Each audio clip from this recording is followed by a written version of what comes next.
टापांचा आवाज दिल्लीच्या तख्त्यापर्यंत नेऊन पोहोचला ते हिंदवी स्वराज्याचे संस्थापक राजे शिवछत्रपती. हे हिंदवी स्वराज्य व्हावे हे स्वप्न ज्याने स्वतःच्या खांद्यावरती नेलंय पेललंय असे आपले संभाजी छत्रपती. या दोन्ही महापुरुषांना मी सचिन काळे प्रथमतः अभिवादन करतो आणि माझ्या पोवाड्यास सुरुवात करतो. राज जय जिजाऊ, मी सचिन काळे तुमच्या स्वराज्यातला एक मावळा. राजा निवडणुकीच्या काळात खूप बिझी होता. राजा राजकीय पक्षांच्या भरत्या लोकांसोबत बॅनरवर तुमचे फोटो बघितले, खूप वाईट वाटत होतं. राजा तुमच्या फोटोचा वापर मात्र सर्व राजकीय पक्षाचे नेते करतात, परंतु एक सुद्धा तुमच्या विचारांचा वापर करत नाही. म्हणून म्हणतो राजा खरंच माफ करा. राजा जाणता राजा म्हणून आम्ही तुम्हाला डोक्यावरती घेतलं. राजा जाणता राजा म्हणून आम्ही तुम्हाला डोक्यावरती घेतलं, मात्र डोक्यात घ्यायलाच विसरून गेलो राजा. म्हणून म्हणतो राजा खरंच माफ करा.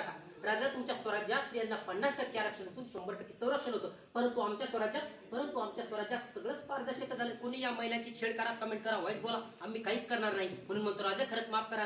राजा पूर्व राज्याच्या राजाच्या हातपाय तोडण्याचे दिवस गेले. आता नाक्यावर राजाच्या पाठीवर उभा आहे. राजा सैनिकाच्या पत्नीबद्दल अपशब्द बोलणारा टाक्या त्याला उजड मातेने आम्ही अवघडपणे जमाही विचारू शकत नाही. म्हणून म्हणतो राजा खरंच माफ करा.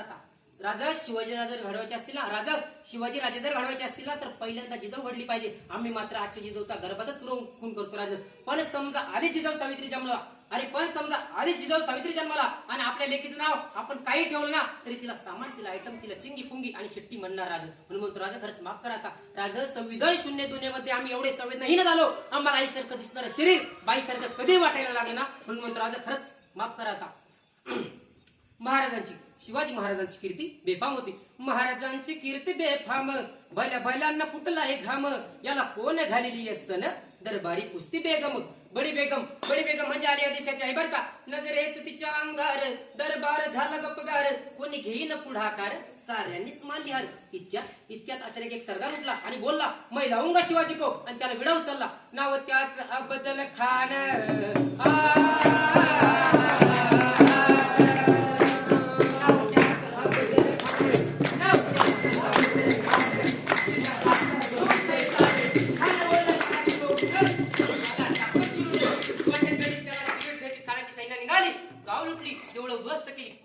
कोण रोखणार आहे वादळ. आता शिवाच काही खरं नाही. इकडे निजाम, पलीकडे इंग्रज, आणि इकडे डच. जो तो हेच बोलू लागला, राजाची सैन्य बुटू भर, खानाला कसा तो पणार, काय लढवा वाहून नर, चिंतेत पंत सरदार. पण आई जिजाऊ काय म्हणाल्या, शिवबा केवळ आमचा पुत्र नाही, अवघ्या मराठी जनाचा स्वाभिमान आहे. या मातेने आपला पुत्र गमावला तरी बेहतर, परंतु भयानकपणे पळून जाऊ या मराठी मुलकाचा स्वाभिमान गमावता कामा नाही. अशा वाघिणीच त्यो छावा,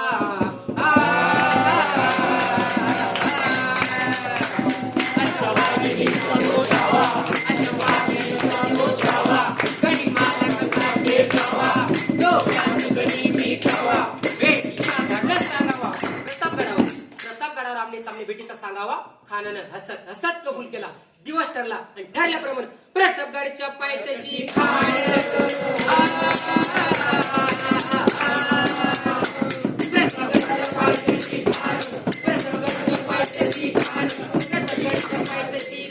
आला बेगुमान नाही त्याला जाग. शिवाजीचा हात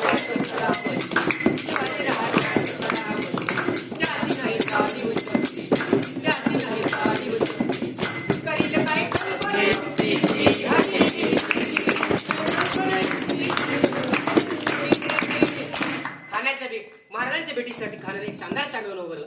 बेटीसाठी छान उभारीला,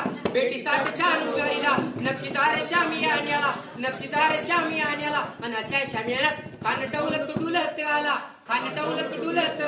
सय्यद बंड त्याच्या संगतीला, शिवबाच्या संगती मारा. बरं का, जेव्हा महारा नावाचा एक डोंबरी होता, अहो म्हणतात ना, होता जेव्हा म्हणून शिवबाच्या संगती महाला, आपल्या राजाला खान म्हणतो कसा, हो शिवाजी हमारे गले लग जाओ.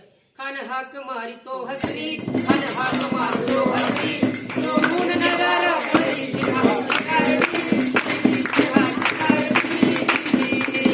पण आपला राजा काही कच्च्या दुधाचा चिलार होता. राजा थोर पाती त्याची न्यारी, चालायची त्याची सावध बारी.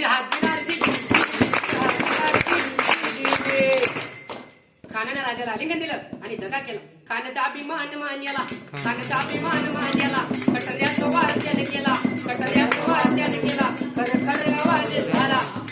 आवाज झाला, चिलखत होता या अंगाला. खानाचा वार गेला, खाली यडमडला. इतकत महाराजानं पोटामध्ये बिचो चप केला, वाघनट्याचा मारा केला.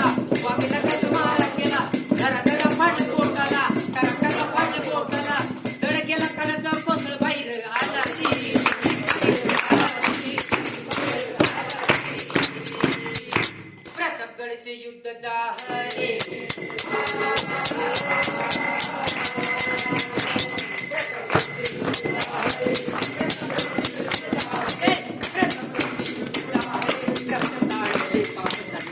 पावन केला मराठी शाहीचा मांडला